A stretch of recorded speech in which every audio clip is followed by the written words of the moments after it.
Rita worries she's just wasting time like this, but her concerns are totally different from Phil's. She cares that after today, Rita will completely forget about her. Subtitle: I wish I could live a life that's even longer than 1,000 years of athlete's foot. I'm not sure, Phil. Maybe it's not a prohibited zone, just like the pitfall ahead though, dear. You're a pretty unlucky girl. I just want to let you know today's looking great. Rita's lounging around, and Phil's face looks like it's got a no expression sticker on it. But a heart-wrenching moment already shattered the sky. It's 3 o'clock, and there are still 3 hours until Phil restarts the day, while Rita's hanging in there like a champ. Despite near exhaustion, she holds on, and finally, in the quiet night, closes her eyes into sweet dreams. As fate would have it, Rita snuggles up to Phil like a teddy bear. No need for fuss, and she becomes an eternal presence in his heart. I've never seen anyone else, but you're stronger than all of them. When I first saw you, some things happened. Maybe it was the Raymond I had. I've never told you, but I've always wanted to partner up with you for a day. No, how about a lifetime of floating? Sorry, I'm merely talking nonsense here. I really shouldn't be envious of the physical pleasures. But if that image point sells, the sales rate looks like it's on a slippery slope. Yikes. Are you thinking about him? You're surely thinking about him, aren't you? The next morning, Rita vanished from Phil's side without a trace. What a magic disappearing act. Phil's hopes of ending the day crushed and burned, like a beggar suddenly finding a treasure, willing to shell out his pocket change hilarious. This made the photographer, who usually disliked her, warm up to her. Maybe it's Rita's genuine charm, or perhaps it's just good vibes bringing the buck. Phil began to utilize her time wisely, living like a bookworm in the cafe, squeezing in piano lessons, and even picking up ice sculpting skills. She's friendly, answers naive questions patiently, levels up daily, and puts away her fists.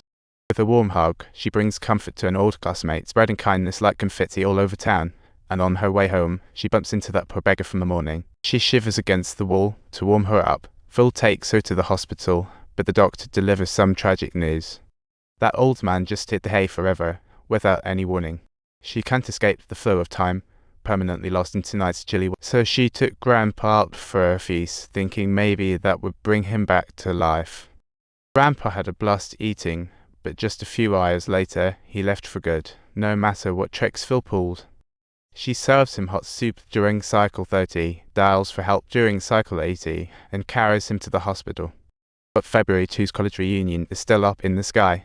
Grandpa's body is still as cold as ice, making her realize that her wasted day was the tomorrow he yearned. The old man's passing makes her realize the preciousness of life. She abandons her prejudices against the world, gaining a deeper understanding of life. After going through all these experiences, Rita becomes extremely admiring of Phil's talent. She invites him to the cafe. Normally she'd jump at it, but now she has way more important stuff to tackle. She makes contact with him in the moment that the little boy falls from the tree. She already memorized who in town needs a helping hand. Stopping tragedies before they occur, even if they never said thank you. Small acts of kindness can spark life changes. Saving more lives, the town hosts a dance tonight. Everyone dances, but Phil, enjoying his performance, steals the show. Rita's eyes are glued to him, and her cheeks reflect utmost admiration. Spotting Rita, Phil immediately halts and plays a sweet melody. Phil's performance draws attention like bees to honey, and the teacher proudly tells Rita that Phil is her student. Phil dances with Rita, who's curious how he became the most popular person in town. Those he helped reveal the secret. When you stop chasing wind and truly try to bloom as a dewdrop, both the wind and nature will pause for you. The couple she paired up expressed their gratitude. Without her, they might not be engaged already. At this moment, Rita thinks Phil's practically a gentleman. His aura and taste are utterly captivating. The party features an important auction, bidding on single men every lady can bid, and the proceeds go straight to charity. As a perennial bachelor, Phil captures hearts the moment he hits the stage. Bids start at $5, $10, it's a bidding war. Prices skyrocket, rising by $5 each time until Rita drains her bank account and snatches Phil right under everyone's nose, and when the photographer takes the stage, folks give her the side eye. An elderly lady snags him for 75 cents. Leaving the party, an old classmate who sells insurance heads over to Phil, thanking him for covering all. She says it's her best day. Kindness brightens others' day, and Phil gave Rita a nice sculpture. She doesn't need to strain herself to remember Rita's face. It's already etched deeply in Phil's heart. Wow, amazing Phil. How on earth did you manage to do this? It's like you're wearing a Superman tag in my eyes. I ought to probably close my eyes. This is terrifying. I really have no idea how to express it, but in any given situation, I'm bound to burst into laughter in this lifetime.